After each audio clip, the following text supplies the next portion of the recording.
Assalamu alaikum. I am Dr. Washington, President of Compton Community College, and today is a great day for me.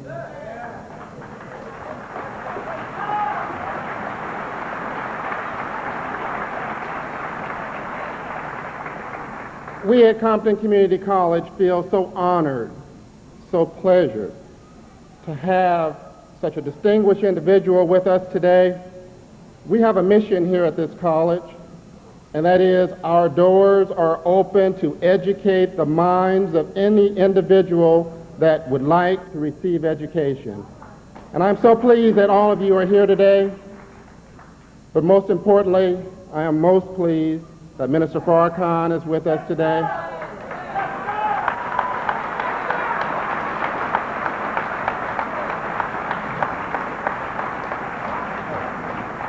On behalf of the total student body at Compton Community College, the faculty, staff, our Board of Trustees, we wish to present to Minister Farrakhan a small token, a very small token of our appreciation for not only what he has done for us at Compton Community College with his message, but for him being here today because we know his schedule is busy and his time is tight.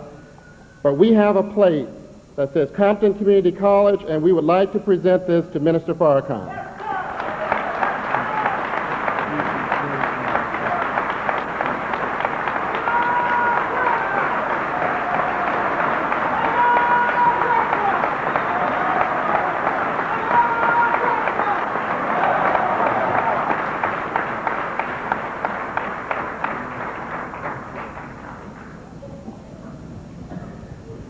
In the name of Allah, the Beneficent, the Merciful,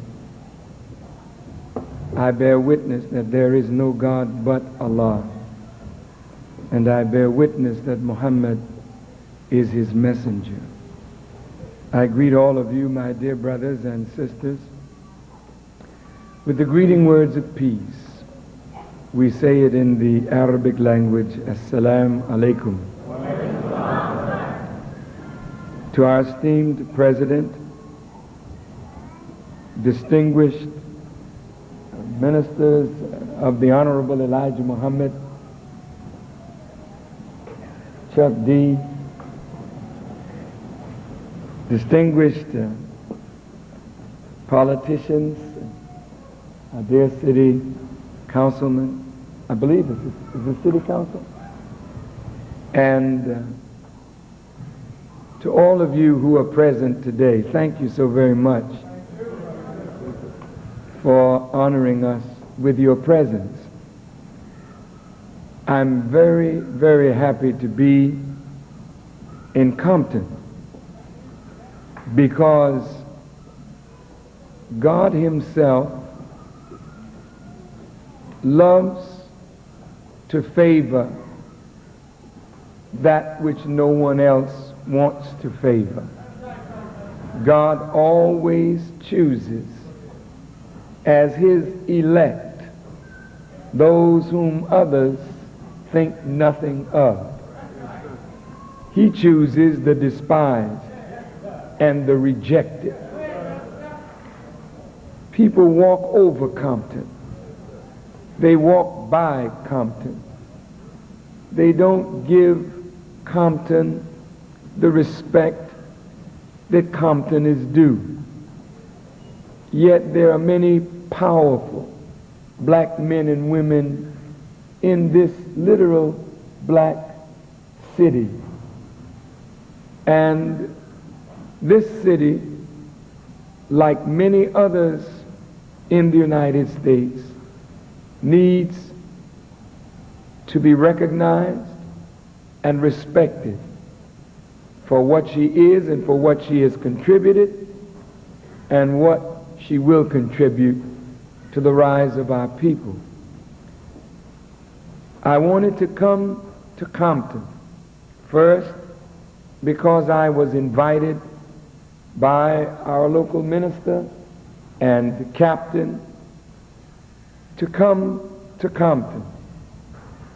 We wanted to hold the rally that we held yesterday in the Coliseum right here on these grounds, but circumstances did not permit.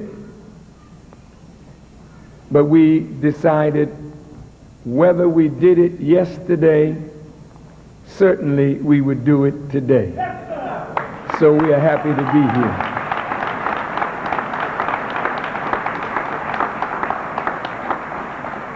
Before I say what I wanted to say to all of you today, I would like to personally thank Minister Wazir Muhammad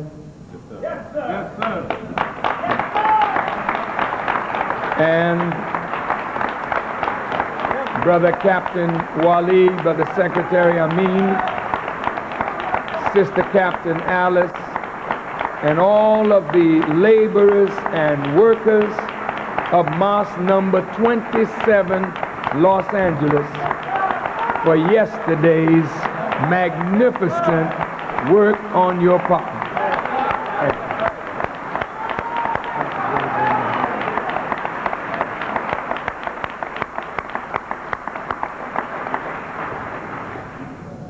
Without your tireless effort, yesterday would not have been possible. But because of you, we had not a maximum success, but it was a success. And we thank you. Of course, with everything working against us, we could say it was indeed a maximum success.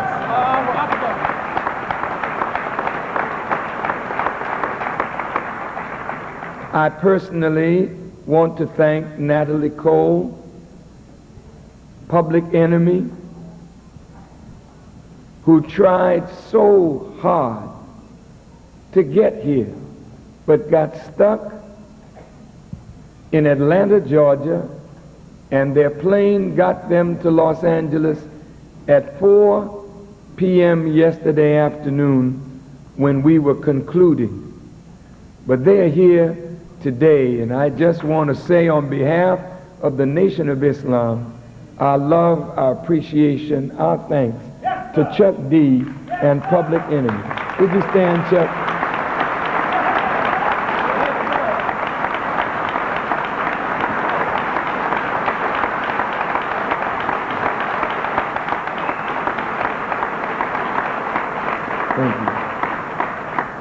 They wanted so desperately to perform for us yesterday. Time and circumstances did not permit it. But you know, when God judges, Chuck, he doesn't judge always the deed. He judges the intention. And even though my brothers were not able to make it and wanted so much to be here, just the thought that you thought enough of us and our labor, which is your own, to take time out of your schedule to be here to participate. We thank Allah for you, and believe me, my dear brother, your star is rising, and it won't set unless you turn away from Allah and the truth. I want to thank Dougie Fresh, who may be in the audience. If he's not, he's on his way here. I want to thank, is it Jeff? Jeff. Double trouble. I want to thank, is it Eric B. and Rakeem? I want to thank Big Daddy Kane, who gave his name to this event, but unfortunate circumstances did not permit him to come. Is there anyone whose name I left out? Who? Yeah, Stephanie didn't perform. She, Nefertiti, of course, Stephanie came, and we're always happy to see our sister. But thanks to the Native Americans, as they're called, thanks to the Chicano Olarasa community, thanks to all of those who made yesterday possible. It was a great, great expression of love, for which I'm grateful, and I believe Allah is pleased. And I believe Allah will reward every one of you who helped to make a statement yesterday. And that was indeed a statement. Anytime the government of the United States is planning against a particular individual, and at 12 o'clock in the afternoon, between 30 and 40,000 persons come out paying $10, $15, $20, $100, and $500 to be present. You made a statement yesterday. And maybe you don't know how far that statement went, but that helicopter that flew over took the statement back.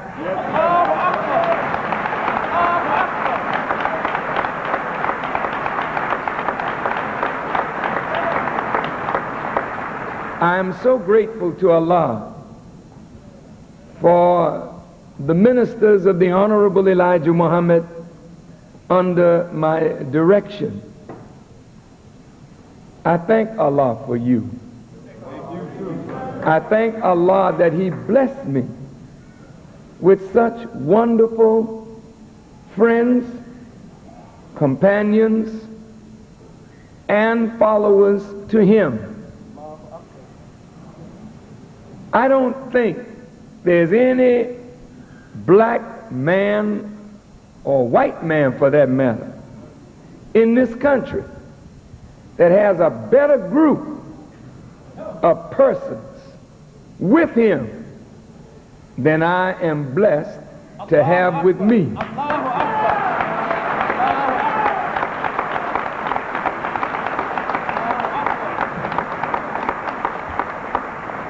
For the last 14 months, I have been on a non-stop tour warning our people of the aim of the government of the United States against black people.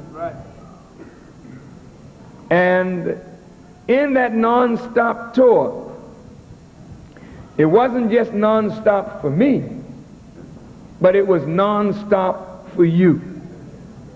And most of the ministers and the FOI and the MGT took this personal. And everywhere I went, you went with me. You helped to give me the freedom of movement. And you helped to secure me that I may deliver the message unobstructed. And I am grateful to Allah for every member of the FOI, every member of the MGT, every laborer in Islam that has helped us get from where we were to where we are. Thank you very much.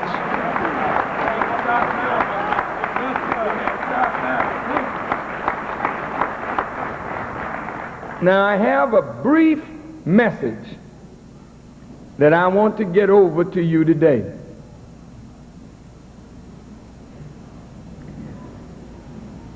I have been teaching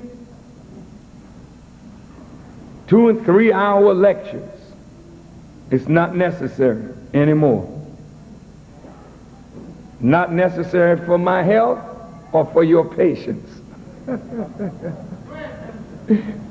You are smart enough now to get it in a few minutes. So I shall not tarry, I shall get right to the point. In the Bible, in the book of Revelations, there is a verse of scripture that reads, "Here is wisdom. Let him that hath understanding count the number of the beast, for it is the number of a man, 666. Count the number of the beast, for the number of the beast is the number of a man. The man's number is 6, and the beast's number is 6. 666. The Honorable Elijah Muhammad, the supreme teacher of all teachers, who has been given supreme wisdom from the supreme being to make us once again a supreme people, because we can never become supreme again unless we have supreme knowledge and supreme understanding. And no one can give supreme knowledge or supreme understanding better than the supreme being himself. Count the number of the beast, for the number of the beast is the number of a man.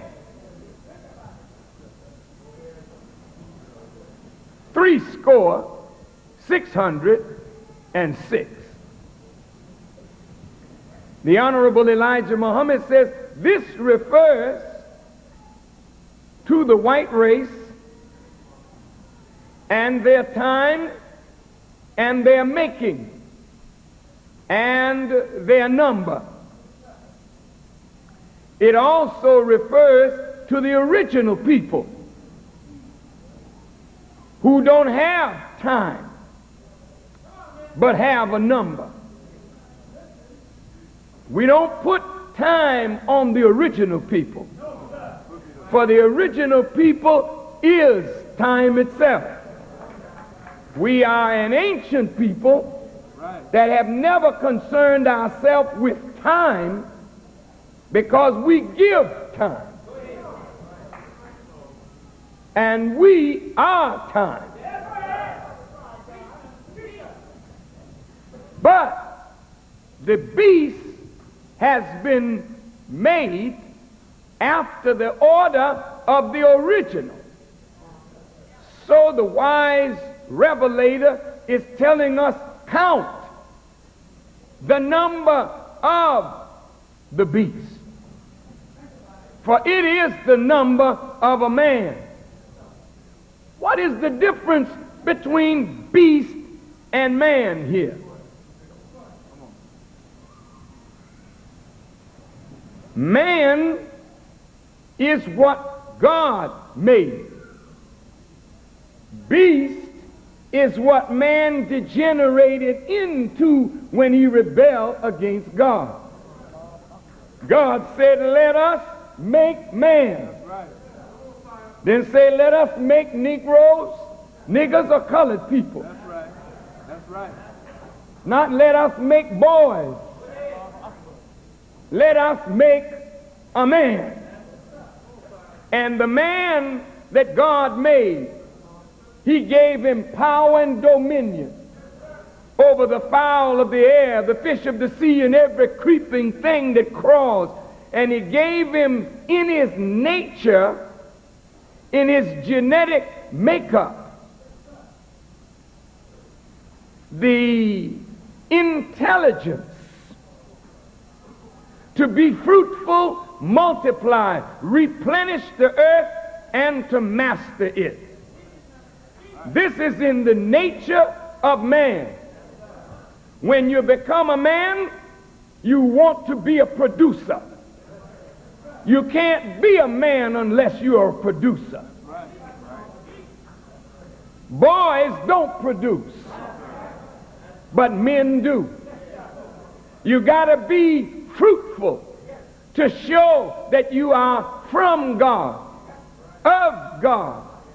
So you are to multiply and replenish the earth. I give you a raw earth with everything in it. Now go to the earth and build a future and a civilization for yourself. The earth will give you whatever you want, but you must have the knowledge of how to go into the earth and mine out her treasures and put those treasures into your service, that you may build a civilization and pass it on to your children, that they may improve upon what you do. This don't have to come in a book. This is written in the nature of the man. God made man. But when man rebels against God, man degenerates into beast. Do you follow me? Now, the Caucasian, who is called the man, but he has never submitted fully to God. Therefore, his lifestyle, his way of life, is not the life of a righteous person, but it is the life of a beast in human form. Whenever the word beast is replied or is affixed to a human being, that is telling us that this human being is a fiend, a berserker, one who stalks and preys upon another like beasts stalk their prey. When man degenerates from the high place that God wants for man, you become beast. Then your mind is depraved. You act like a fiend. And a fiend is one that has no moral turpitude or correctness. A fiend has no human compassion. A fiend or a berserker is like a wild animal that jumps on the prey and tears its flesh, then eats the prey. Well, white people have been that way to us and to the darker people of the world. They have never treated us kindly like a human being to a fellow human being. They have stalked us and they have torn our flesh. They have beaten our heads to a pulp. They have raped and ravished our women. They have burned us at a stake. They have hung us up on trees. And they have deprived us of the God-given human right of self-determination, freedom, justice, and equality. This is not the way of God. This is the way of a beast. Count the number of the beast, for the beast's number is the number of a man. If the man is original man, then it's saying that the original man is built on the number 6. The Bible teaches that God created the heavens and the earth in 6 days. And he made man on the 6th day. The Quran teaches that God created the heavens and the earth in 6 periods of time. Here we have the earth on which we live with a weight of 6 sextillion tons. And the ceiling of gravity is 6 miles high. So God set the number 6 in motion. It is like, if you watch the number 6, it starts like a curve and then motion.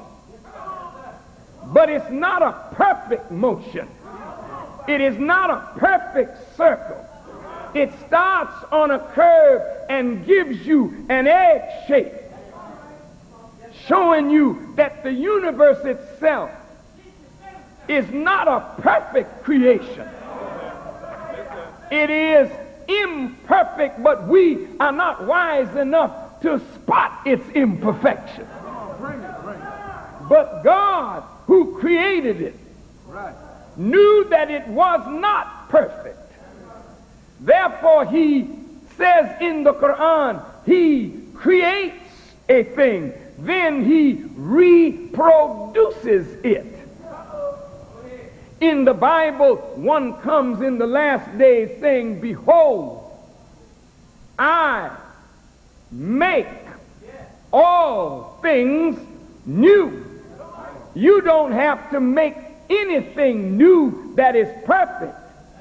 You can only improve on or make new something that is imperfect, and whatever is imperfect creates dissatisfaction. The number 6 represents incompletion. It represents dissatisfaction. It represents imperfection. Count the number of the beast, for it is the number of a man 666. The original man is not perfect, but God wanted perfection for us. This is why Jesus is so important in the language of religion, because Jesus became the perfect man. He said, be ye perfect even as I am perfect. But there was no perfection until he came into the world. And that's why when Jesus comes, you can talk about a world without end. Life everlasting, eternal life, because that which is perfect stays in perpetual motion, because that which is perfect is not bothered by friction that will slow down its motion and ultimately bring it to a stop. But a perfect thing has perfect motion because it's in perfect obedience to the perfect law under which it is created. So now, count the number of the beast, for the beast is imperfect. The beast creates dissatisfaction, for his number is the same number of an imperfect original man who was not perfect from the beginning. And because he was not perfect, he had brief interruptions in his service to God. He has a problem in his own nature. We had a scientist once who wanted the people to speak the same dialect. 66 trillion years ago, he was a god. He had great power, but he could not make everyone go along with him. So it created in him disappointment. It created within him dissatisfaction. He didn't handle it well. When we get a disappointment, we got to learn how to handle disappointment. Because if you don't handle disappointment well, it can turn you into something other than what you would like to be. All of us in life want a goal, something that we want out of life. And we give it our all, and sometimes it don't happen. And when it does not happen, you got to handle your disappointment. And if you don't handle it well and say, well, Allah, you know best. I'll just keep on trying, or I'll go on to something else. But when it becomes a fatal attraction, when you want it but you can't have it, when you desire it but you cannot attain it, and you allow it to imbalance your mind, mess up your head, where your emotions get so twisted out of shape that you become now a devil. You want to destroy what you cannot have. This is what happens. All praise is due to Allah. This is what happened to one of the gods. So you know, if it happened to one of supreme intelligence, it can happen to those of us who work and live on a level of less intelligence. The Honorable Elijah Muhammad said he drilled a shaft into the then called moon, because he taught us that the earth and the moon at one time were one planet, having an independent orbit. But when this man decided to destroy human life because he couldn't get his way, he drilled a shaft into the then called moon and filled it with high explosives and set it off, blowing one part out 12,000 miles, and this part called Earth dropped 36,000 miles until it was caught in a new orbit. And the water from that part called moon fell on this part called Earth. So the Earth now is 3/4 water, 1/4 land. And you see all of these deep crevices in the moon where the moon once had water. And since the moon once had water and wants to get it back, she uses the light from the sun to draw the waters of the earth, keeping them churning upward. And this is why the water doesn't drown out civilization. The moon is a part of the earth. This is why they can't go to the moon without a contraption on, because there's no air there. And since it draws water, if you get out of your capsule, the Honorable Elijah Muhammad said the first thing that would happen would be your eyes would be sucked right out of their socket, because your eye is water. So they got to stay in their contraption. And when they landed on the moon, they brought back rocks that smelled something like gunpowder, letting you know that there was an explosion 66 trillion years ago. The Honorable Elijah Muhammad said a black man's wisdom is so magnificent that he can't even destroy himself. His own wisdom is a checkmate against self-destruction. I don't care how crazy you become, you can't destroy but a little of yourself. you'll never be able to destroy it all. And that's giving you a hint of what's in the mind of the white man today. The white man feels that if he can't rule, he'll kill everybody, kill everything. He's disappointed. He's dissatisfied. His slave is rising up. The people he thought were under his thumb are saying, Yankee, go home. He can't take being rejected. He can't take being put out. He's coming out of Kuwait now, angry because Saddam Hussein, or the way he called it, that damn Hussein, has taken over his country. He's angry now because their wealth, they had to leave there. So the scripture says Babylon is fallen, because she has become a habitation of devils and a cage for every hateful bird and a hole for every foul spirit. Here they're coming back to America like birds, getting hot somewhere else. They fly to where it's cooler. Come on, look it up. They're flying home now, angry because they lost their money, lost their wealth, lost their position. So they're hateful birds, hateful against the original people who are driving them out throughout the earth.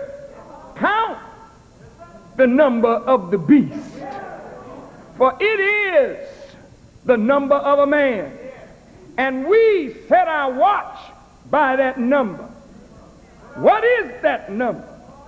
We set 60 seconds to make a minute, and 60 minutes to make an hour, and the hour represents the doom of the wicked. Count the number of the beast, for it is the number of a man, 666.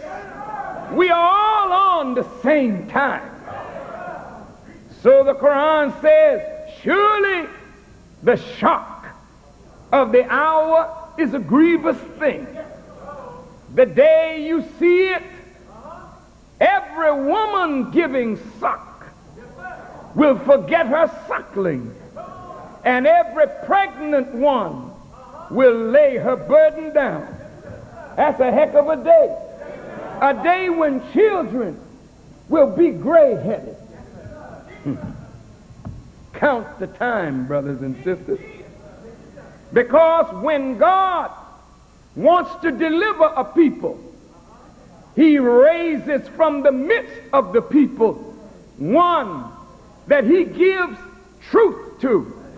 Because if there is no truth, there is no power by which the people can be delivered. And there can be no truth unless there's one to tell the truth. So God knows best where to place his message. He finds a heart that yearns to see the people free. He finds a heart that loves the people more than life itself. He finds a heart that wants to see the people elevated and will at all costs see the people free. So while we look upon the outside and choose our leaders by their outward appearance, God looks on the heart, and he chooses the heart of a man. So the Quran teaches that Allah knows best where to place his message. So he places it on the heart and in the heart of one whose heart is like his own heart for the deliverance of the people. Then he sets that man in the midst of the people, and time starts ticking. From the time of the man, that is the time on God's clock. Count the number of the beast, for the same number is the number of a man, 603 score. I want to tell you, Compton, time is up. I want to tell you, Muslims, the time is up. I want to tell you, black man, your time is up. I want to tell you, white man, your time is up. I want to say to the world's time has come, and so have my hour come. I want to tell you the time today, that when I leave you today, if you never hear my voice again, you will know the time, and you will know what your responsibility is, and then the burden is on you to get up and do what you should do.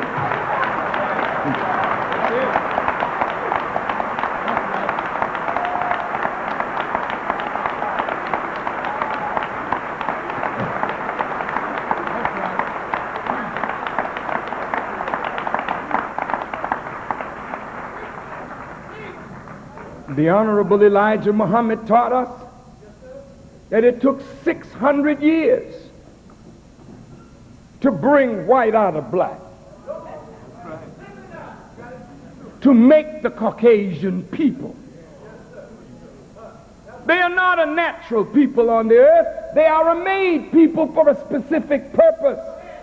And they have fulfilled their purpose more than you and I have fulfilled ours. Their purpose was to create mischief and cause the shedding of blood. Their purpose was to beat the hell out of rebellious people to get you ready to submit to God. I said yesterday, 50,000 years ago, one of our own scientists rebelled against God. And this is the origin of the kinky hair, the thick lips, the broad nose. He made a people close to nature. He was rebelling, but he produced something that in the end was good, even though in his rebellion it was not good. Rebellion to God makes you ugly. Don't care how pretty you think you are, there ain't nothing pretty that's in rebellion against God. And the more you rebel against God, the uglier you become on the inside, and then the ugliness of your inside manifests to the outside.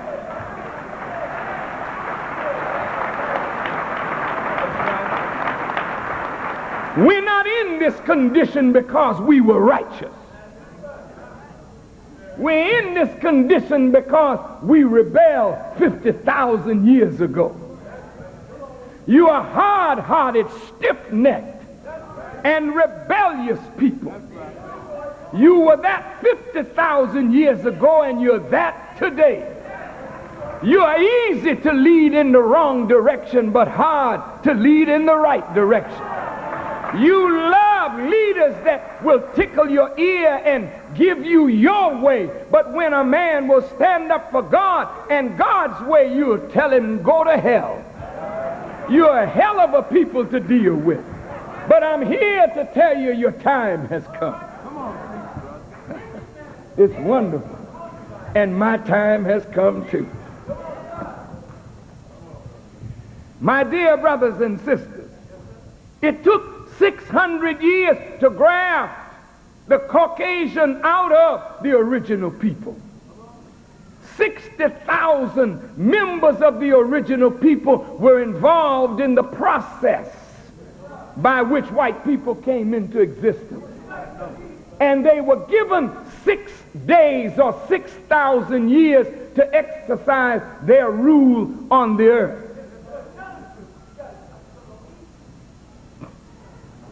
Excuse me, my sisters are back there standing. I don't see why my sisters can't come here and sit down. Are they on post or something? Are the sisters on post back there? No? Well, come on up here and sit down.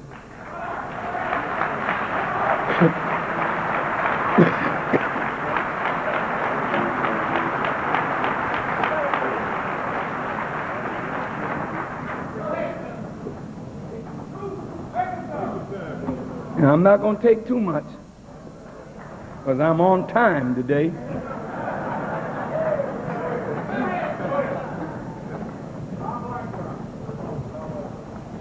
And now I'm going right on. White people had 6,000 years to rule.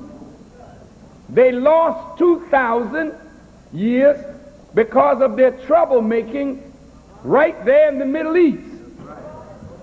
You see, like the moon is trying to get back the water that it lost. White folk wanted always to get back to Arabia, because that's where the white race first got started.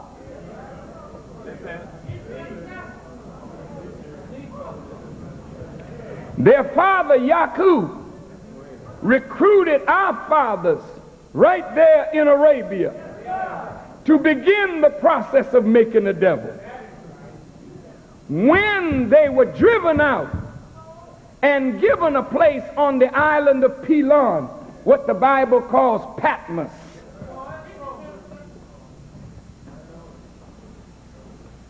after the 600 years of the grafting, they went back to Arabia. And in 6 months, they turned Arabia upside down. The original people there started looking at what caused them to fight and kill each other. And they said, it's this troublemaking people. We didn't have this trouble before this troublemaking people came among us. So we rounded up all of them that we could find. And we put them out, you masons and shriners. This is where you get the cable toe in your ritual. This is where you get your little apron that you use when the initiate comes in. We took from them everything except the language. And we took them by way of the Arabian desert. And we drove them across the hot desert sand. 2,250 miles into the hills and cave sides of what you call Europe today. The EU in the prefix U means hillsides and caves. And the rope is the rope to bind in. We sent the Caucasian there and bound him in, where he fell down on his all fours like a wild animal. Lost civilization. Listen to me good. He became a total animal. Some of them even grew tails. They lived in the caves. They didn't see the sun rise, nor the sun set, for the cave was facing the north. So when the sun rose in the east and came around the south and set in the west, they were in their cave, not seeing the sun. Without the sun, they became weak and hairy. That's right. Come on, brother. And they fell down and lost the knowledge of civilization. They didn't know how to bury their dead. They didn't know how to cook their food. They didn't know even how to use fire. But little by little, they began to pull up. And we sent Moses to them to civilize them in that terrible state of condition. And they followed Moses to come up out of the cave. Moses promised them a place among the holy people, and that's why the Jews want the Holy Land, because Moses promised them a place if they would submit. Since their origin is in Arabia, that's where the idea came, then they always wanted to get back where they was kicked out from. Now they're back in the desert. As it was in the beginning, so is it now in the ending of their world. They've gone back to where it all began. They're happy there because they were kicked out for their troublemaking, and now they're back there to make trouble again. Within 6 months, they're now causing turmoil in that society because they're devils. They can't live in peace among the original people.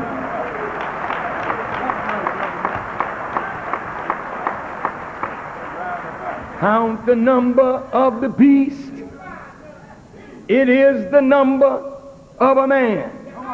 Well, the Honorable Elijah Muhammad, the supreme teacher, the supreme leader, the supreme guide, whose chair I sit in by his permission, whose place I'm holding with his permission. But I'm not the leader. I'm not the teacher. I'm not the guide. I'm a representative of the leader, the teacher, and the guide.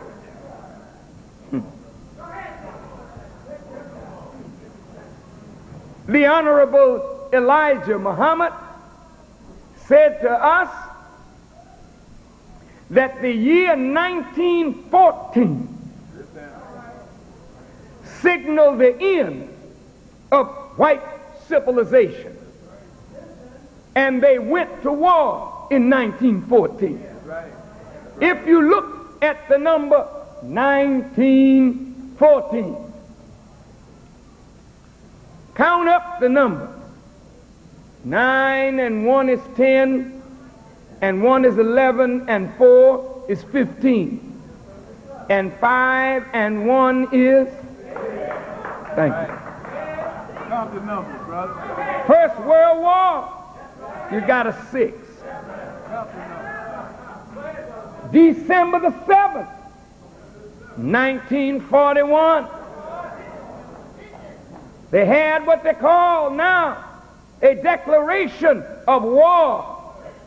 And America was involved in what was called the Second World War, but it couldn't be a world war until everybody in the world was involved in the war. And America being the great power that America was, it couldn't have been a world war until America got involved. And so in 1941, she got involved in World War II.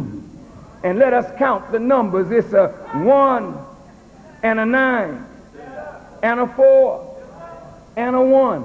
She declared war in December 1941.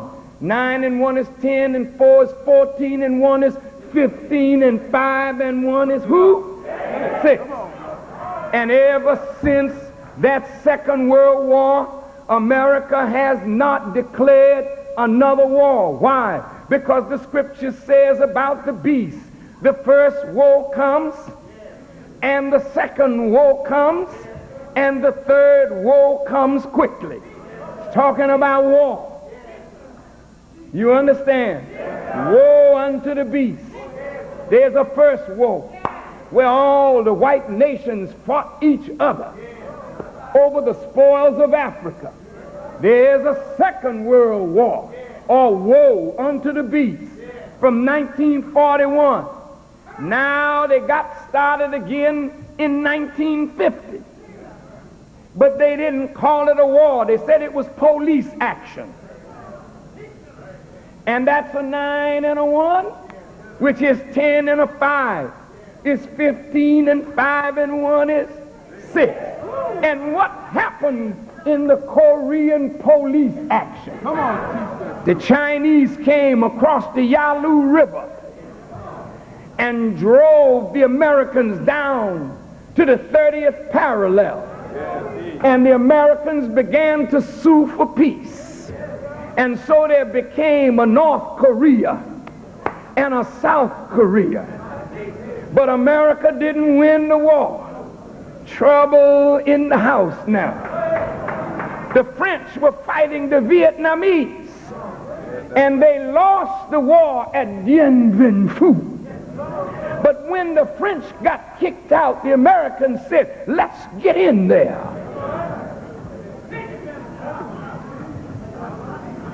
Come on, And America went into Vietnam. And it was a North Vietnam and a South Vietnam.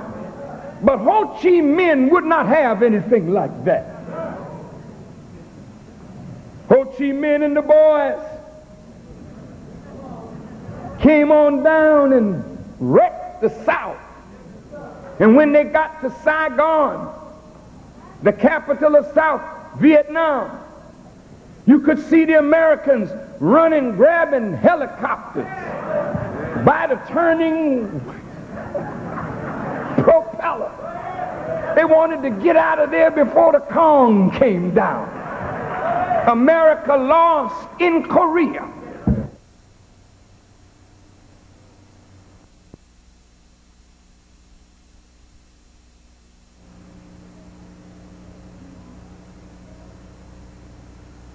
America lost in Korea, and she lost in Vietnam. And the third woe comes quickly. Now she's flexing her muscles. She runs in on Grenada, little tiny island, and she feels good while we beat them people down there in Grenada. She runs in on Panama, and she feels good. We got Noriega. But now she's called out into the desert. She got 400,000 out there. But she's a little afraid to fight on the land. She's a big punk.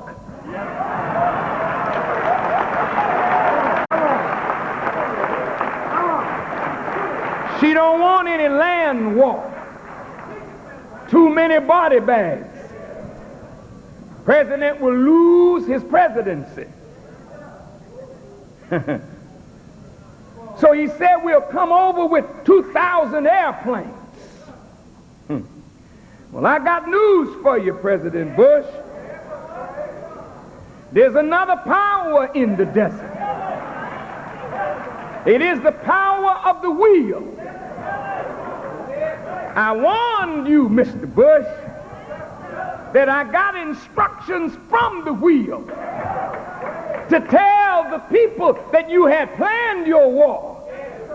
Now, you don't think I got instructions from the wheel to talk about a war that you had planned and the wheel is not involved in the war.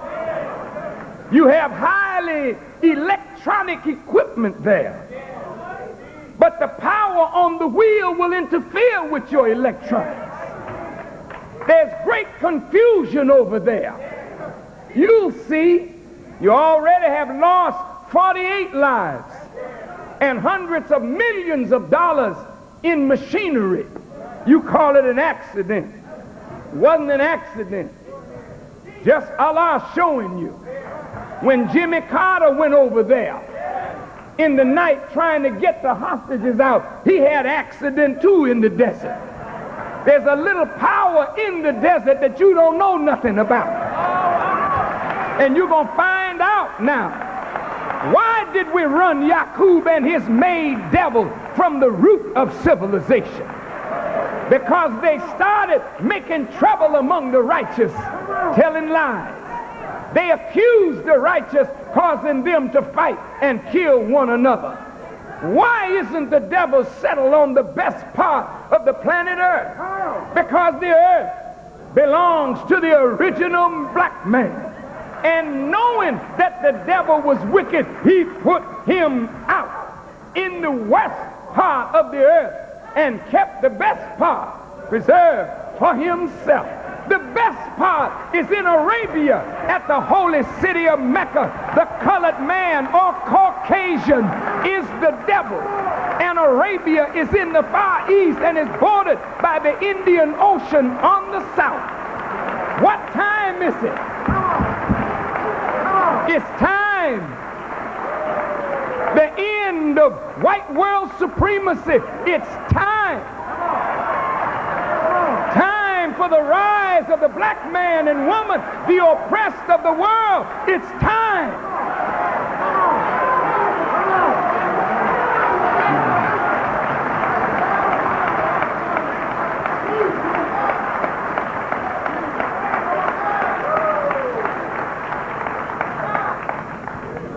Count the number of the beast, for it is the number of a man. Well, we've caught the beast number, but there's another part to his number that we have not talked about, but that the mighty Honorable Elijah Muhammad told me about, and perhaps some of you heard him too, particularly the older ministers of the Honorable Elijah Muhammad. The Honorable, oh, we got to stop here.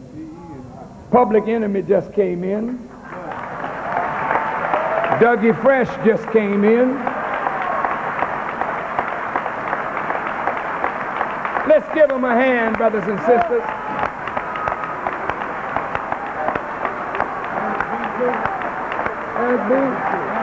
Where's Eric B? And Rakim? Where the brothers? Yes, brothers, stand on up and get your, go ahead, brothers. Dougie Fresh, raise your hand, Dougie. P.E., stand up, P.E., and raise your hand, P.E. The mighty ones are here.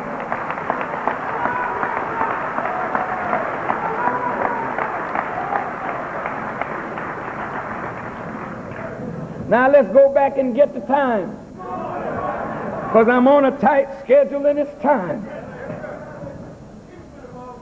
The Honorable Elijah Muhammad said there's another 60 here, and that 60 has to do with God's grace. When God has determined to destroy a people, he does not destroy them until he first sends them a messenger or a warner. Right. He gives them time to adjust to the message and the warning contained in the message.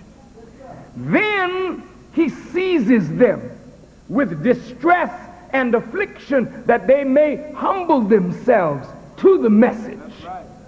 But after a certain time, he sends an angel to put one foot on land and one foot on the sea, and lift up his hands to heaven and say, time that thou knowest, time shall be no more. And from that moment, death and destruction come down upon the people, because the people have earned their doom. They bought it with their own rebellion. They bought it by their hatred of the messenger and the message. They bought it when they determined enough of the warning, enough of the message, enough of the messenger. So they planned to kill the messenger. And that's when God decides to kill them all. Remember this, government of the United States of North America. It was when Pharaoh decided to kill Moses and those with him that God killed him in the same time. Remember that, America. Remember that FBI stool pigeon. Remember that secret agent of the police department. Remember that hateful, jealous-hearted, envious black man who can't stand the success of God's message being successful.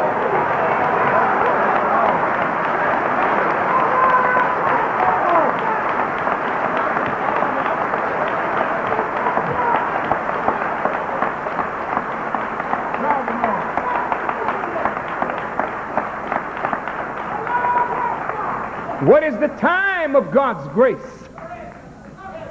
The time given is another 6. Count the number of the beast. For it is the number of a man, 666, and the last 6 is a 60 or a 60. 60 years of grace for one man to get himself in order and for another man to tell the truth. Count the number of the beast, for it is the number of a man. And when the beast's time is up, the man's time is also up. Well, if the end of the devil's world came in 1914, and the Honorable Elijah Muhammad said that grace would only be 60 years, not to exceed 70. Right. Then if you put 60 on 1914, you come to the year 1974. And that's the last time we heard a word from the Honorable Elijah Muhammad, the grace of God. He was in our midst, but we didn't understand. Like the Bible says, he came unto his own, but his own received him not. The light shined in the darkness, but the darkness comprehended it not. But God, in his infinite mercy, even though his servant was grace, and he took the servant from us in 74, he said, I'll be gone approximately 3 years. And then I will return. We were scanning the horizon, looking for Elijah Muhammad to return. I was scanning with you. But I didn't know that at the end of my 3 years down, when I rose up, Elijah would rise up in me.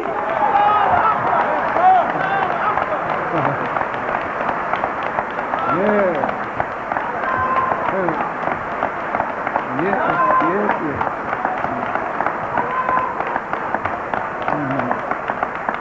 I am that Elijah that was to come and now is. That Elijah that says God is not to come, but he's present. What is your function, Elijah? To turn the children and their hearts back to their father. Who is your father? Elijah Muhammad is the father of this knowledge. And you were turned away from him. But Elijah comes to do what? Elijah must first come and restore all things. You can only restore what was taken away. What was taken away from you in your fall, it is this little Elijah that is restoring it back to you that you may rise again.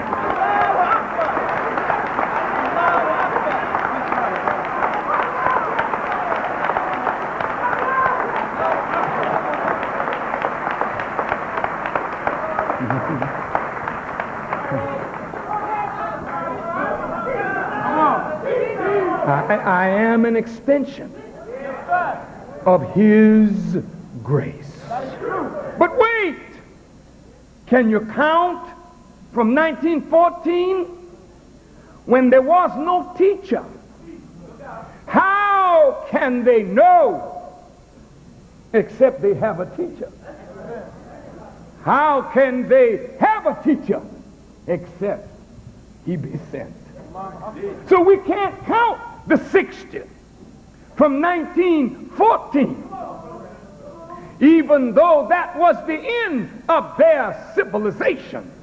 We can only count time from the time that a warner is risen up among you. Master Farad Muhammad, to whom praise is due forever, came by himself from Mecca. And in 1930, he began teaching on July 4th to declare our independence in the independence celebration of our oppressor. Count the number of the beast. For just as he declared us independent in the independence celebration of the enemy, likewise, when the end of the time of the enemy comes, the end of the time of the man who is warning you comes. And then when the warning ceases, death and destruction comes down on the people. Count the number of the beast, for it is the number of a man. Well, if you count 60 from 1930, when Master Farad Muhammad came, 30 and 60 is 1990. Well. If you say, well, Master Farad was not the one, but he raised the one who would be the warner, you could say that. But Master Farad Muhammad came in the garment of a prophet, though he was not a prophet. So you could say the warning started when he lifted up his voice. But if you want to be exact, in 1931, when Elijah Muhammad was raised up, you could say the start of God's grace began. And 60 years after would be 1991, which we're coming up on in a few days. And at the end of the 60 years, God's grace not to exceed 10 more to the year 2000, but I think you've run out of time. How do I know that you have run out of time? I can tell by the way you treat the messenger and the message. My dear Bloods and my dear Crips, you are the proof that the time is up. When you will hear my voice and know that I am a correct warner, and then go out from me and then kill each other, then it's time for me to go and for God to kill you all. Since you love killing so much, then God will give you your own blood to drink like water, and you will be drunk with your own blood as with sweet wine. Die then in your rebellion. I'm through with you today. I've done my job. I have warned you night and day till my lungs are about to bust. But I'm through with you. Muslims as well as the non-believer. I have loved you, but you have not loved one another. Why the hell should I stay among a people who won't love each other? But I'm willing to die for you, but you are willing to destroy one another. To hell with a people like this.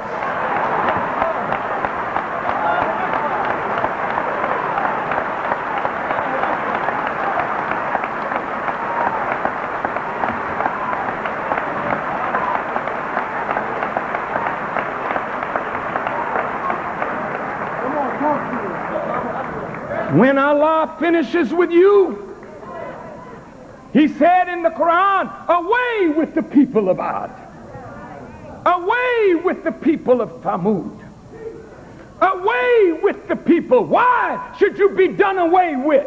Because you're unfit for God's promise. He wants to make a great nation out of you, but you want to make a nation of animals out of yourself.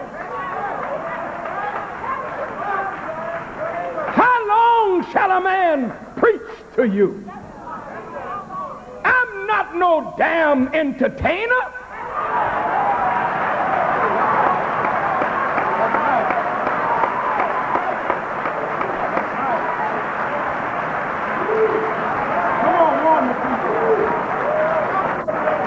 I'm not here for you to clap your hands or dance.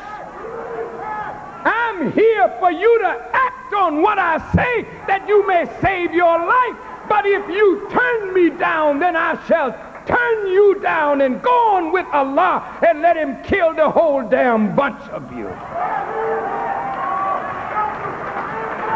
Because you're not worthy to live if you don't want to do what is right by yourself and right by your people. You have enemies standing all around you. The white man is ready to kill us all, and we standing here willing to kill one another. You ought to die if you're that dumb and foolish.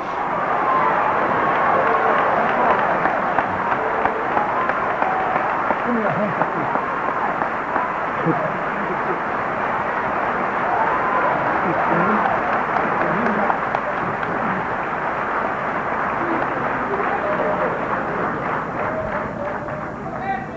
God is gradually taking away from me my spirit to teach. And when I feel Him taking my spirit from me, I know I don't have long.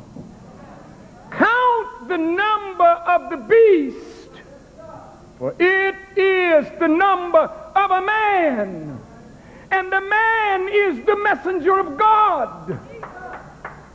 The man worked 44 years among us, and we rejected him. And now I have worked for the last 13 years, almost night and day, Yes, sir. denying my family, going into every city and town.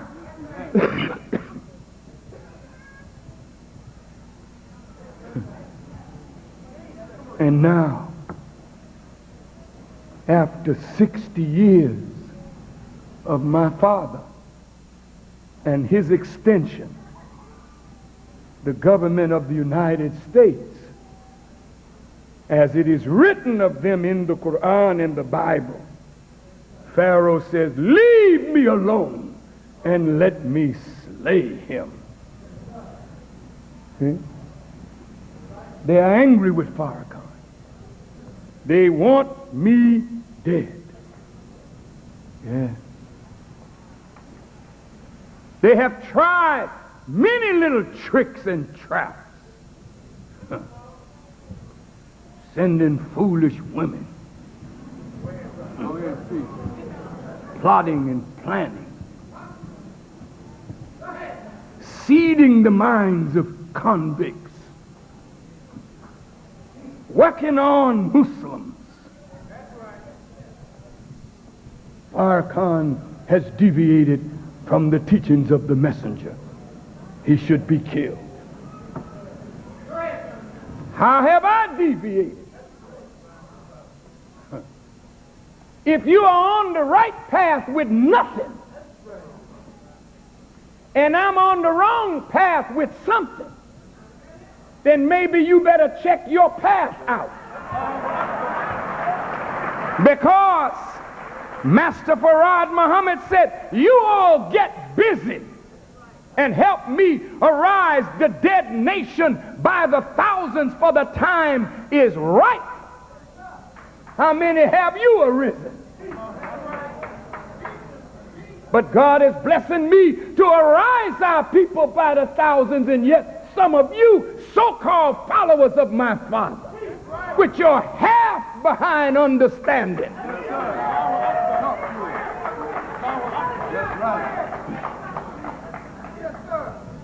Gainsaying a man that has earned the anger of the governments of the world. And all you can do is throw stones in my path and now plan my death. Shame. You, my own people, tired of the warning. Don't want right. Women tired of the warning. Don't want right. Count the number of the beast. It is the number of a man, not the man, a man. Well, the end of grace is come. And when the enemy makes his move, as he plans to do, he tried, seemed like, to get it started this weekend.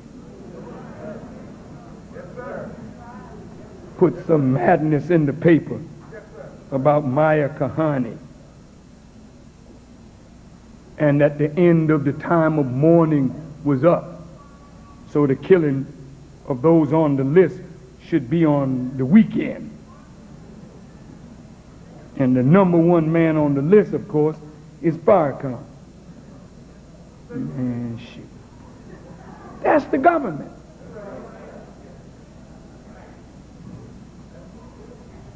Well, if you're tired of me, Mr. Bush, I'm certainly tired of you.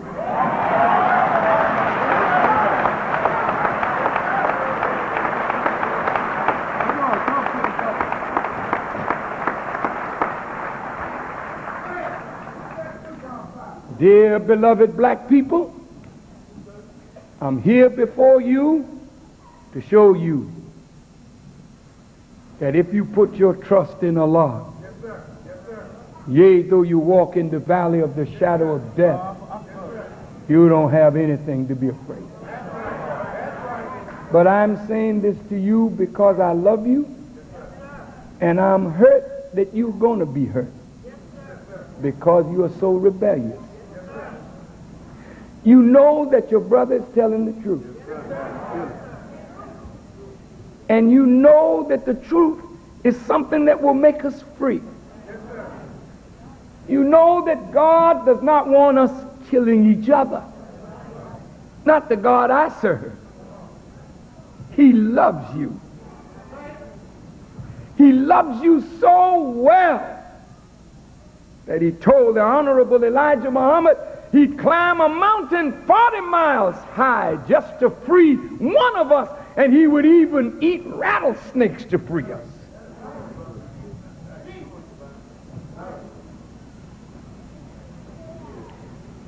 So it hurts him.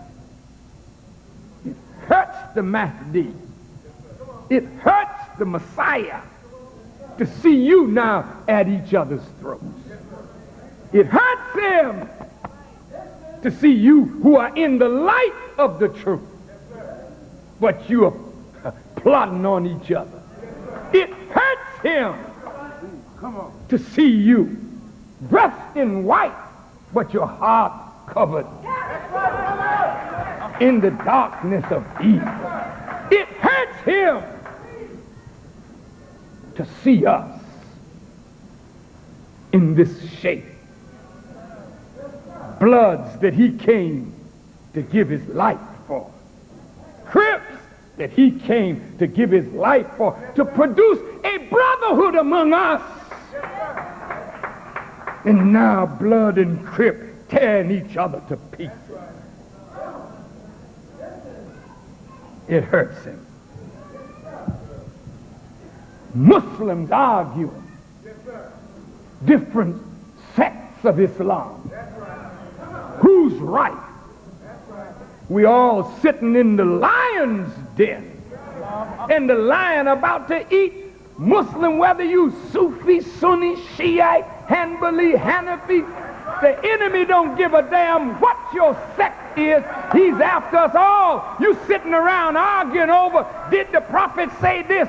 Is this one a real Muslim? And fire burning your silly backside.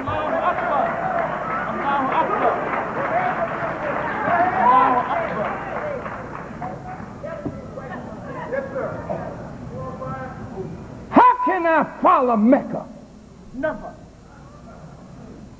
How can I follow the Islamic world when they have deviated from the path of God?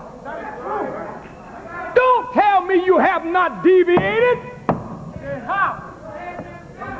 If you had not deviated, why then did the Prophet Muhammad, peace be upon him, say that a Mahdi would come up out of his own family? What is a Mahdi but a guide to the right path? If you hadn't gone off the path, you wouldn't need a guide to bring you back to the path.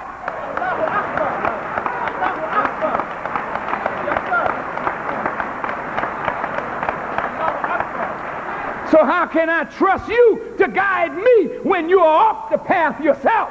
Only in Allah, sir. Allahu Akbar. You scholars of Islam, you are devils. Straighten it up, brother. Have split up the religion of Allah into sects and parties, each one rejoicing in their own due to envy. That is true. Can I follow you? Never. Never.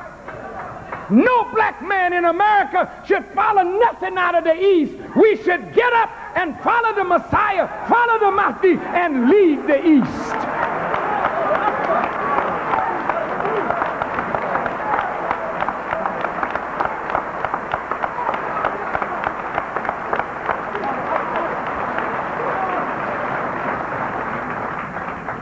They are about to be chastised.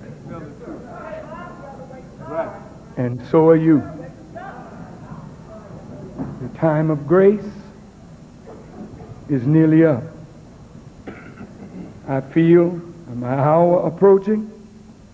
Not an hour of death. I don't see that. I don't feel that. I feel I'm going to be around here a while. I'm praying.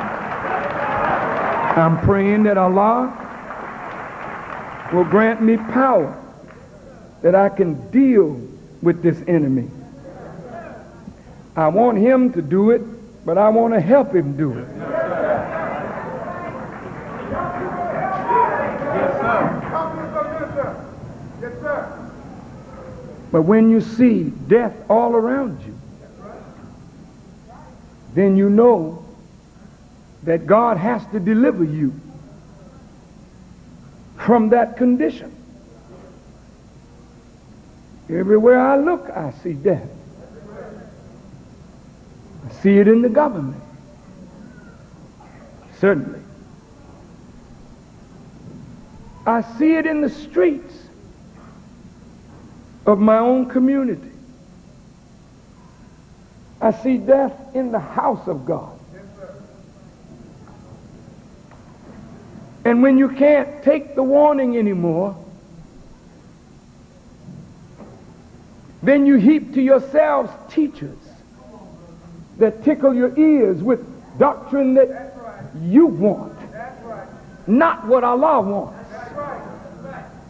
Some of you are going in that direction already. That's right, brother Farrakhan.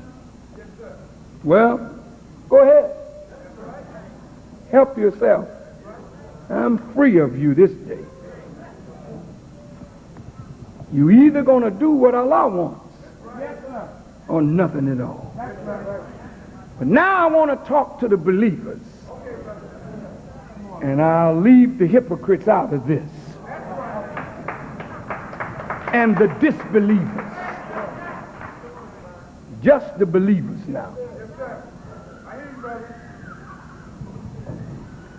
Oh, you who believe, seek assistance through patience and prayer. For surely Allah is with the patient. And speak not of those who are slain in Allah's way as dead. Nay, they are alive, but you perceive not. Why are you saying this? Because when the government gets to the point where they can't take this anymore, when war breaks out, if it breaks out, the government is moving. At the same time they move there, I believe they're going to move here. The same way they did the Hebrew Israelites under Yahweh ben Yahweh. They will move on strong black leadership, political and religious. They will move on strong black organizations. And they already have, since 1970, planned to put at least 21 million of us in concentration camps. Since you love death, you like to kill each other. What are you going to do when the enemy now moves into Compton in tanks? What are you going to do since you like killing so much? Did you see the way the Chinese rolled over their own young people with tanks? That's the way the American people are going to roll over us in the streets of America with tanks. I got to tell you, I can't leave it alone now, because I may not get back this way for a while. But I want you to know that California is in trouble.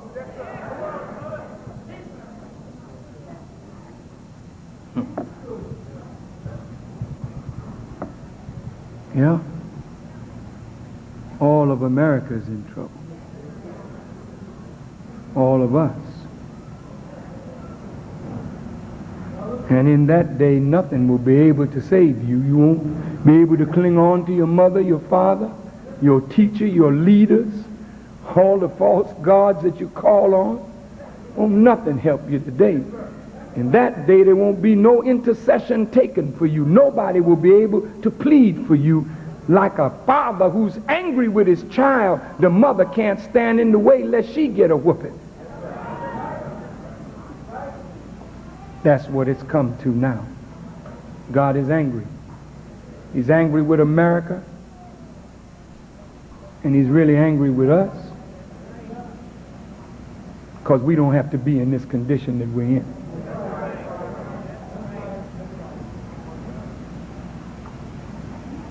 Well, why does it say seek assistance through patience and prayer? Because we're about to undergo something that we're going to need patience and a lot of prayer. Some of us are going to be killed. That's right. I can't promise you some of us are not going to get beat in the head.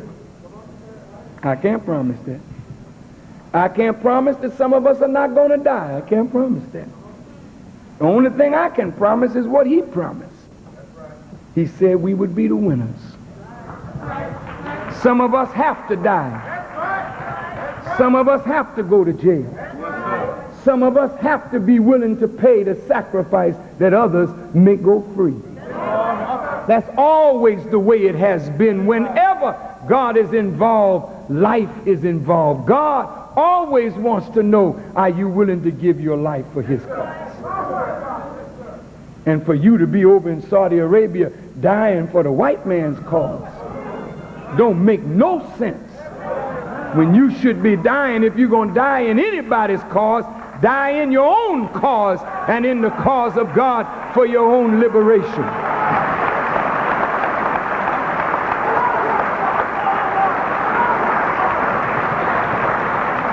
And we shall certainly try you with something of fear and hunger and loss of property and lives and fruits, and give good news to the patient. God is going to try us now. Boy, this is heavy. You know, you don't know what you're going to do until you've been tried. And you know, if somebody makes you afraid, That's the biggest trial of all, because when you're afraid, you do strange things. Or you do nothing at all. You just freeze. But God said he's going to try us, the believers, with something of fear and hunger. Or when you get hungry, man, that'll make a dog out of you.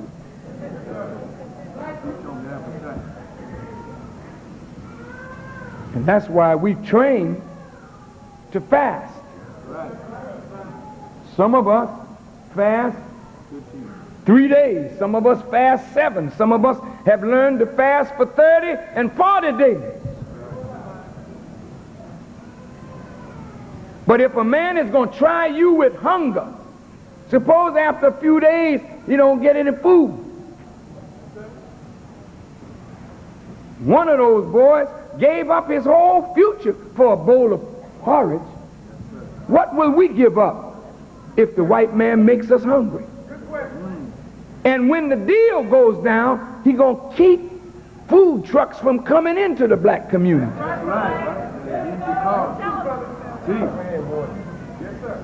You may hit the supermarket locally, but after that's ripped off, ain't nothing else coming in. Then what?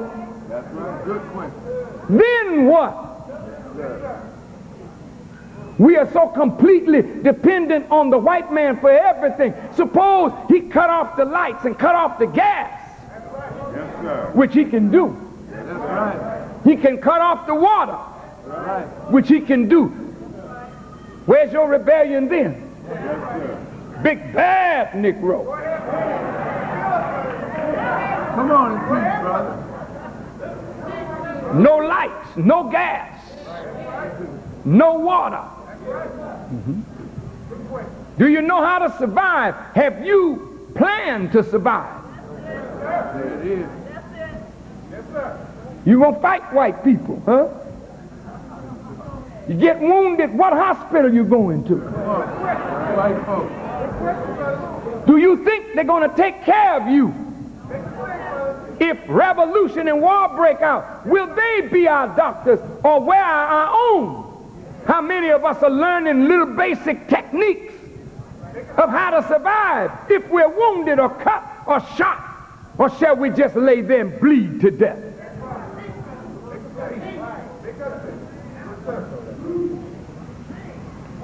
How much water have you stocked up? Do you have some beans set aside that if there's no food nowhere, is there some sterno heat around that you can make heat? That's what time it is. Come on. You ain't even thinking like that. Come on. Keep on the time. I know. You think you'll always have a Wendy's to go to. You think there'll always be a Big Mac somewhere. That's right. No, brother and sister, all of that's going down the tube in a few days. These are days of tribulation coming up. Right. And we're going to have to gird up our loins to get through it. And we're going to have to be family to survive. That's right. We got to be able to say, come in here, bring your children. And we all work together to save ourselves and one another. You think individually you die like that. But how can you invite someone in your home when you haven't done it before then? You live alone like an island. You don't care nothing about your neighbor. Peace. Come on, brother. Oh, that's that Christian brother. Sanctified and got the Holy Ghost. Every time I try to read a ayat of the Quran to that crazy nigga, he go to talking to me in tongues. That's how we act. That's right. But when hunger come, hunger don't know what tongue you talking in. You can say Bismillah ar-Rahman ar-Rahim, Or you can get carried away. When hunger grip your backside, you'll be singing a different tune. Right, brother. It ain't the tongue. Is there any agreement here? Yes, sir. Compton, Compton, Compton. Everybody laughs at Compton. Everybody mocks Compton. But Compton, you can give them an example of what black people can do if you start coming together and showing that you care for one another. Then God will turn mercifully to you.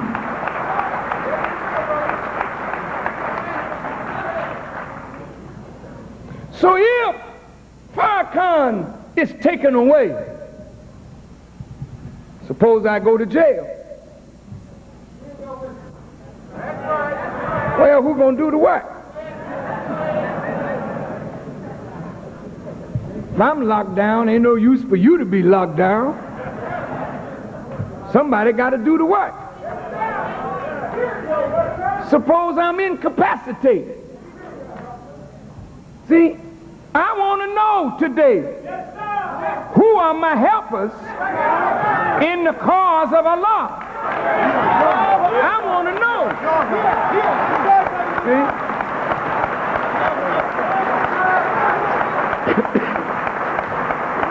Look, all praise is due to Allah, but I don't want you standing if you don't feel it. Because the day of hypocrisy is all over. We don't have to stand. I ain't asking nobody, because Allah knows who the helpers are. I love you, brothers and sisters. I don't mind dying. If it means your freedom, I'm ready tonight. If my death would lead to your freedom, take my life now. I know that. See? You gotta be willing to die for your people, man. You can't be running and ducking and dodging. You gotta be willing to go out on the limb to save your people. Martin Luther King said, if there's nothing worth dying for, there's nothing worth living for. To me, you are a beautiful people. In all our ugliness, there's yet beauty deep down inside. But I'm not qualified to bring it out. Because teaching alone won't bring it out. If teaching would have brought it out, Garvey would have brought it out. Garvey was a great teacher.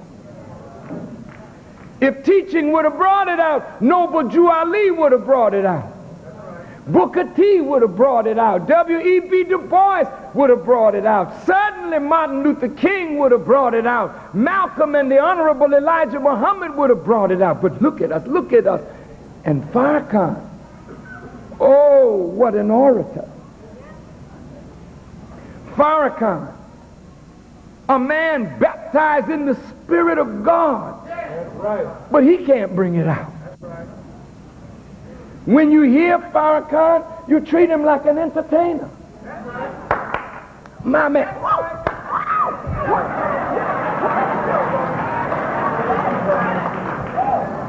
But when Farrakhan is gone, you go right back to being a nigger again. You don't change. I talked to the Reverend. The Reverend said, Farrakhan, praise the Lord, I'm with you, Reverend. I ain't never heard nobody preach Jesus like you. They leave me and go right back to the church and start hooping. You're not teaching your people better, but you know better. So I'm just an entertainer. I'm not bringing the best out of you. I've only planted the right seed, but something else got to come. Now I know what Elijah Muhammad meant when he said to me, brother, this people is not going to come up by teaching alone. Now I understand what is meant when the Son of Man went back to the Lord and said, Lord, the bones are shaking in the valley, but they're not coming together. He said, don't worry about it, boy. Go prophesy to the winds and then get out the way. And when the winds began blowing on the bones, that's when the bones stood up. You're a wonderful people, but I'm sad today that we're going to have to get a whipping to stand up. And the people that are going to give you the whipping are the people that you love over God. The same Caucasian people whom you love because they've given you nothing are going to be the ones to whip you into shape for God. Oh, you who believe, shall I lead you to a merchandise which will deliver you from a painful chastisement. This is my conclusion. I said you bought your chastisement. Is that what I said? I said we earned it. Now grace is in the midst of you. And grace says, not the female grace, but favor and mercy from God. Grace says, oh, you who believe, shall I lead you to a merchandise which will deliver you from a painful chastisement. You've already bought a chastisement. Now somebody says, can I lead you to something that will deliver you from it? Will you follow? Will you come this way?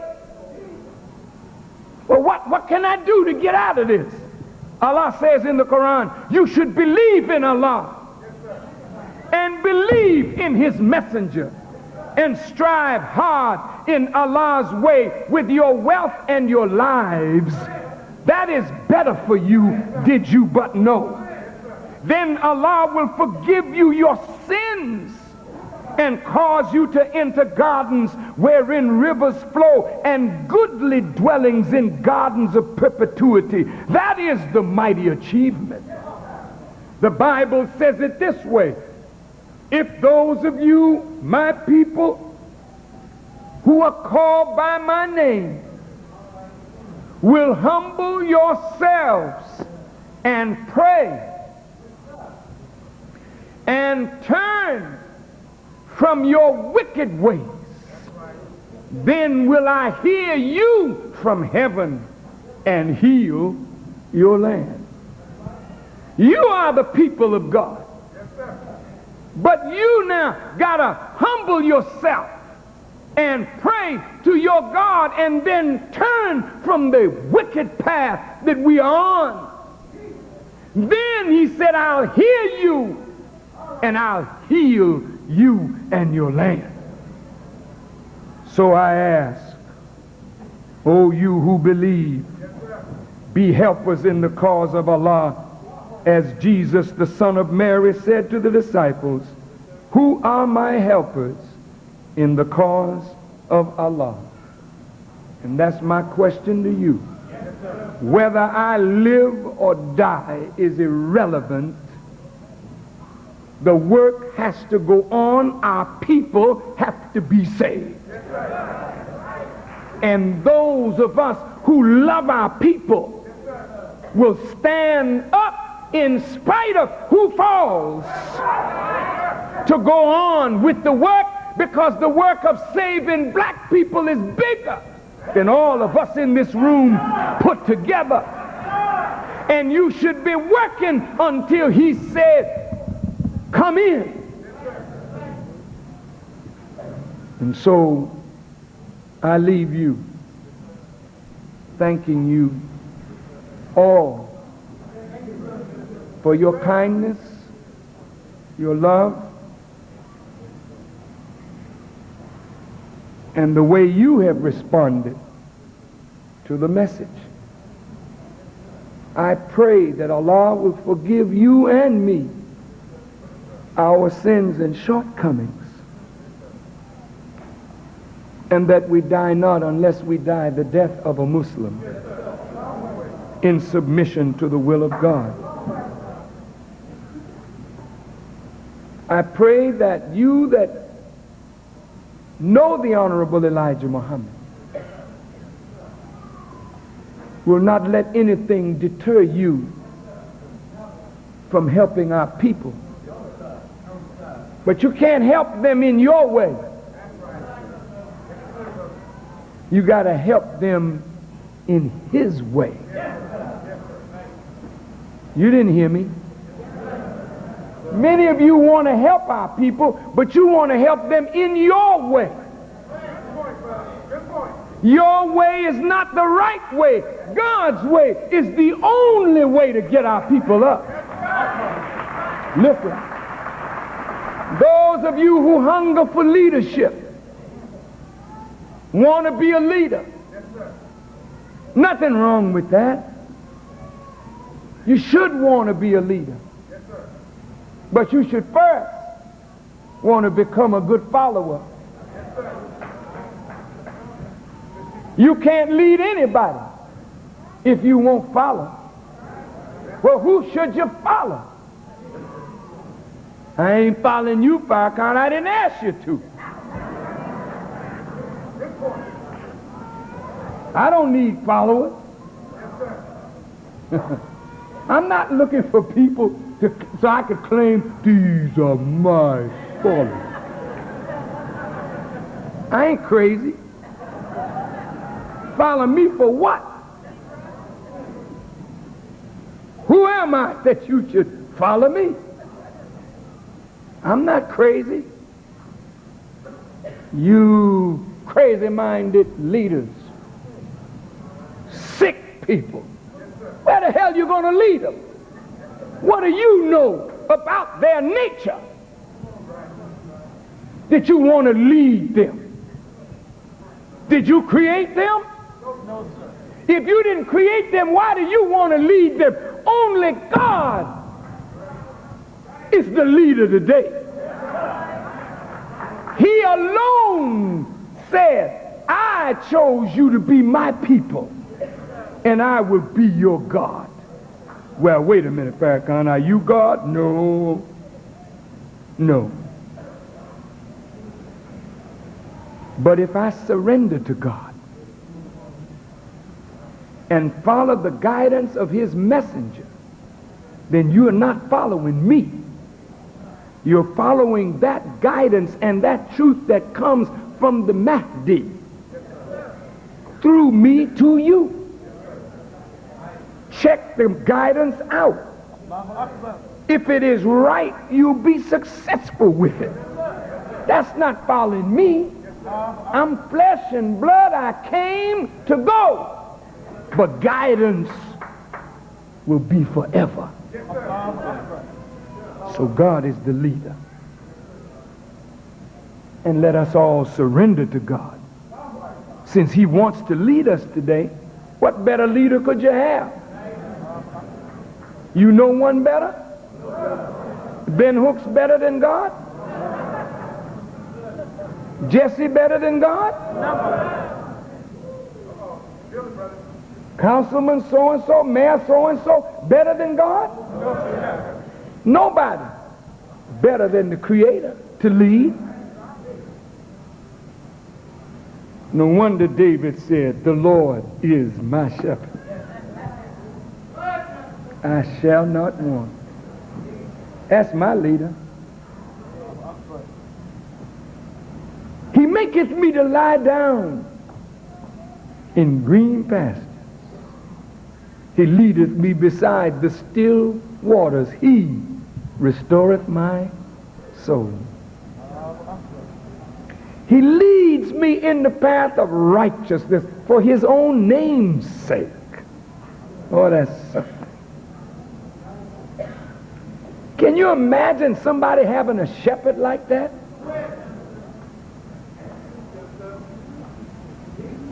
I mean, who is Farrakhan shepherd? Have you ever thought about it?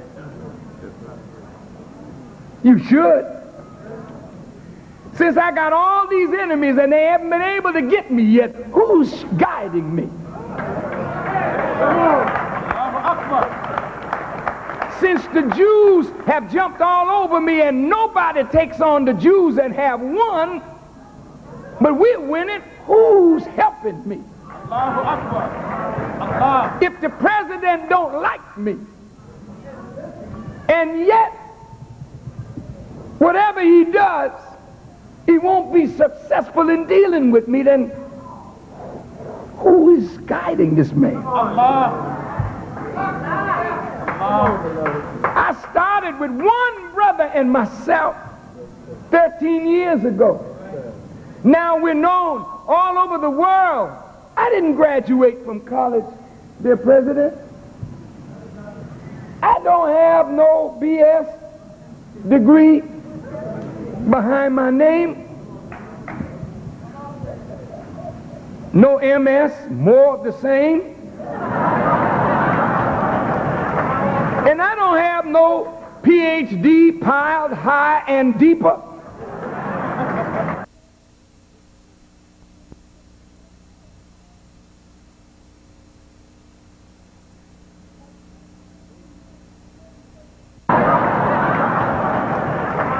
And I don't have no PhD piled high and deeper. I'm just your brother. Well, who's my teacher? Allah. See, you got to look at things like this.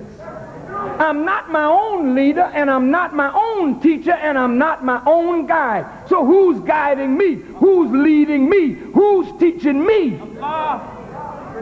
Allah. The Lord is my shepherd. Allah. I shall not want. You don't hear me in the street begging nobody. I went to Mecca where they got plenty of money. And I got witnesses that I talked with the former sheikh over all the oil. Multi-billionaire look like. That is true, sir. And I told him, I said, you all got two trials. You're tried by the wealth of oil, and you're tried by the wealth of the knowledge of the Quran. I said, I didn't come here to beg you for nothing, for Allah is sufficient for me. I said, you should help me. But if you don't help me, I'll rely on Allah. He got me this far, he'll get me the rest of the way. I'm no beggar, brother. When the war clouds were gathering over Saudi, I went to the Saudi embassy and I talked to the ambassador. I said, I'm talking to you as a brother. I don't know nothing about bowing down to kings and whatnot. Because when I say my prayers, I say, oh Allah, thou art the king. There is no God but thee. See? Yes, sir. So I see the king, and he's a man like me. And I honor him, but I worship none but Allah. So when I sat down with them, I said, now, if you want a whore, you go and you buy that. That's just what I said. I'm a raw kind of man.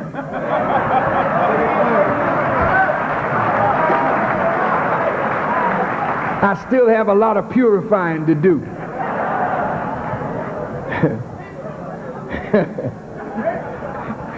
I just have to be honest. But I said, if you want a whore, you buy that. And then a whore will do for you what you pay for. But I'm not that. I didn't come here to be that. I came to tell you the truth. And I told him there's another power in the desert. I said, y'all need to extricate yourself from the war plans of the U.S. government. For if you don't, and they go to war, when Arab boys, girls, women, and men are killed and cities are leveled, they're going to lay all of that at the door of King Fahad and your door, because you invited these murderers into your house. That is true, sir. Allahu Akbar. Allahu Akbar. So my brothers, sisters, I say that, I'm just about to forget my point, that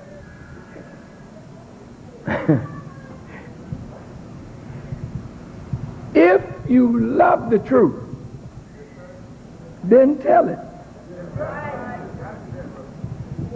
I lost that point. I was going to close on it.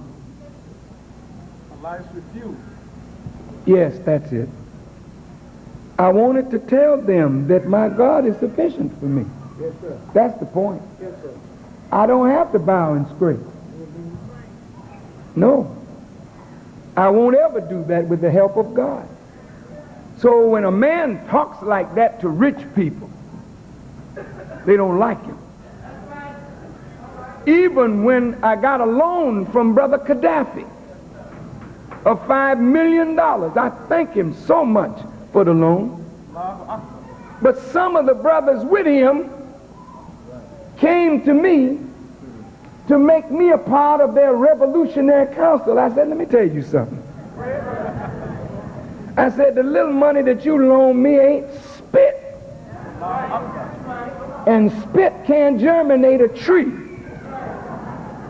You understand? Yes, sir. I cannot germinate economic development for black people with $5 million or $5 billion. It takes hundreds of millions and billions of dollars to raise our people up, and nobody wants to give you or loan you nothing like that. But when they loan you a little money, they want to buy you to make you agents of their plan. I didn't go there for a plan. I had one when I got there. Allahu Akbar. Allahu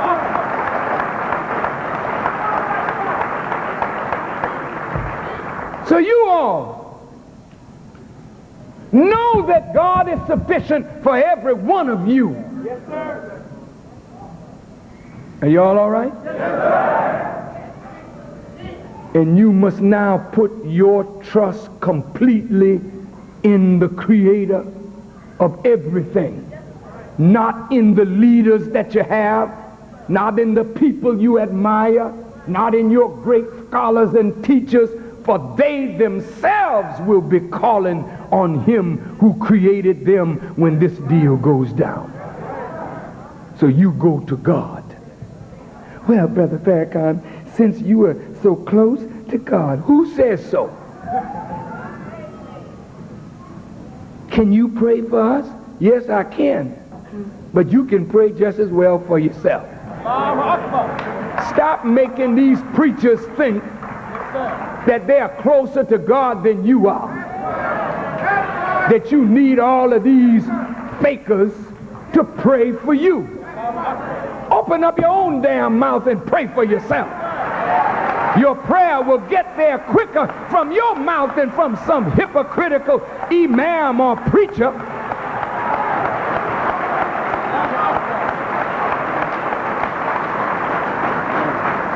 You don't need any intermediary between you and God. There was none in the beginning with you. Well, I better go to the Pope and ask the Pope. I better go to His Holiness or His Eminence. I better go to this one, the High Potentate, and ask him to say a word for me. Oh, please, sir, will you say a word for me? Please, sir, pray for me. And he fake you out. Bend your head down, boy.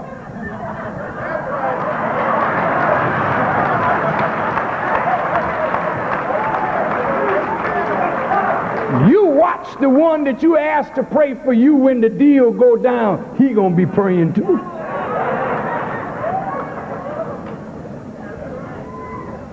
When you were nothing but sperm in the womb of your mother, visited by your father, searching for the egg. Nobody was there but God and you. And when that sperm touched the egg and became the first cell of life, there was nobody there but God and you. And when you evolved into a clot, there was nobody there but God and you. And when you became an embryo and then a fetus, there was nobody there but God and you. And when it was time for you to come forth, your mother didn't say come forth. God said, I brought you forth from the womb of your mother. There was nobody there but God and you. When your mother began to have milk forming in her breast, and you began pulling on the breast to nurture your own body, there still was nobody there but God and you, and he was now working on you, for you, through your mother whom he also created. There's nobody there but God.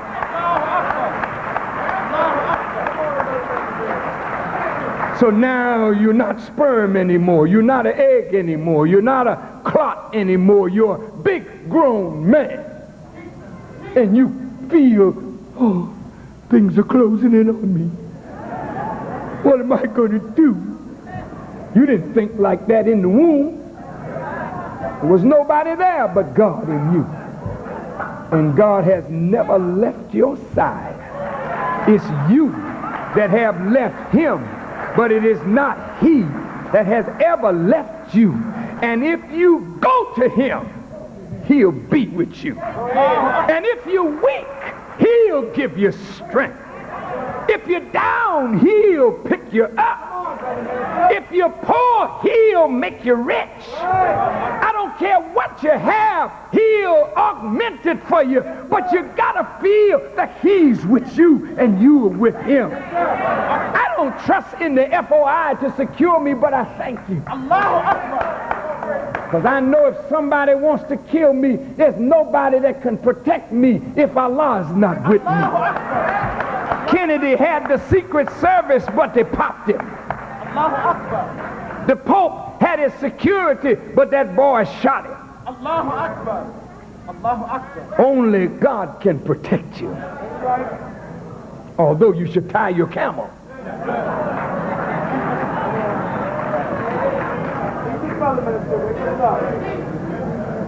Trust in God, whose proper name is Allah. Learn that name and call it, because that's the true name of God. And he says, if you call on me by my name, I will answer you. His name is not Jesus. Jesus is a servant of Allah. His name is Allah, and Jesus never told you to worship him. He never told you to pray to him. He said, pray to the Father in my name, and he will answer you. Yes, he did. Yes, he did. It's you and God. So when you walk out of here tonight, go on out not clothed in the gang that you think gives you security. Me and my boys together, we got power. No, baby. Because something is coming that will take the juice out of you and your boys. But if you and God are together, you'll stand like a lion, don't care whether the boys are there, because you know God is there. And wherever God is, power is. And if you gotta die, then die like a man. The Honorable Elijah Muhammad said, don't run from the devil. Don't give a damn what he comes with. Don't turn your heels. Put your back to a wall and call on God and fight with those who fight with you. And if you die, then die like a man. Thank you for listening. And may Allah bless you as I greet you in peace. And may he keep you until we meet again. Assalamu alaikum.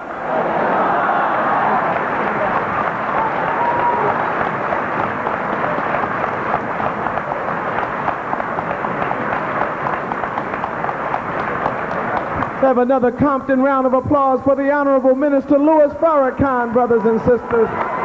Welcome him to Compton, our beloved brother Minister Louis Farrakhan. Give him a Compton round of applause. Our champion, our brother, our friend, the Honorable Minister Louis Farrakhan. We keep up that Compton round of applause. May Allah forever bless him and keep him.